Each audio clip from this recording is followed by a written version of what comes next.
Bonjour, je suis David Ankawa. Cette vidéo est à destination du docteur Bertrand Dotzenberg. Voilà, je vous avais déjà donné les liens vers le nébuliseur que j'ai utilisé, que voici, et l'édulcorant que j'ai acheté en supermarché. Donc le nébuliseur, il se présente avec un réservoir. Ici, on peut voir une pastille à l'intérieur qui doit être une membrane qui vibre pour former les ultrasons, avec un réservoir. Et on met du liquide de manière à couvrir le petit trou qui sert pour alimenter le nébuliseur. Voilà. Donc pour le désinfecter, il préconise de l'eau chaude. Donc voilà, c'est pas vraiment le sujet de cette vidéo. Et on pourra travailler sur l'aspect contamination à côté. Donc voilà, on allume. On voit tout de suite une formation de gaz qui propulse quand même assez loin. Donc il y en a une partie qui descend, une qui monte. On peut facilement tester, donc là moi je sens tout de suite le goût sucré.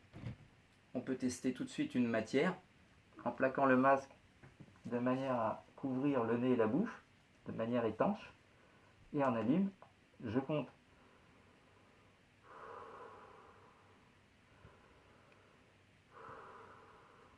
Etc. Je compte le nombre de respirations que je peux faire avant de sentir le goût sucré. Évidemment, il faut bien l'éteindre avant de se placer, sinon ça passe à côté. Je peux faire le même test.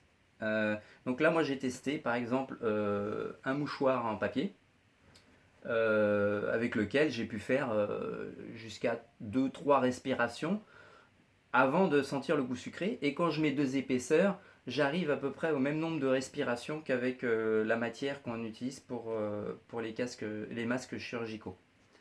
Donc voilà. Donc celui-là, il a déjà été utilisé, ça se voit.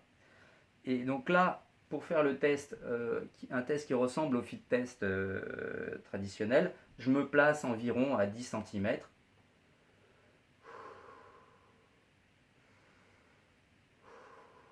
Et là, je vois qu'au bout de 2-3 respirations, je sens le goût sucré, probablement parce qu'ici j'ai des fuites, ici aussi. Et du coup, j'ai pas tellement de plus de performance qu'avec la matière. C'est-à-dire que si on arrivait à faire un masque étanche avec ça, on aurait quasiment la même performance. Donc voilà, j'espère qu'on pourra poursuivre.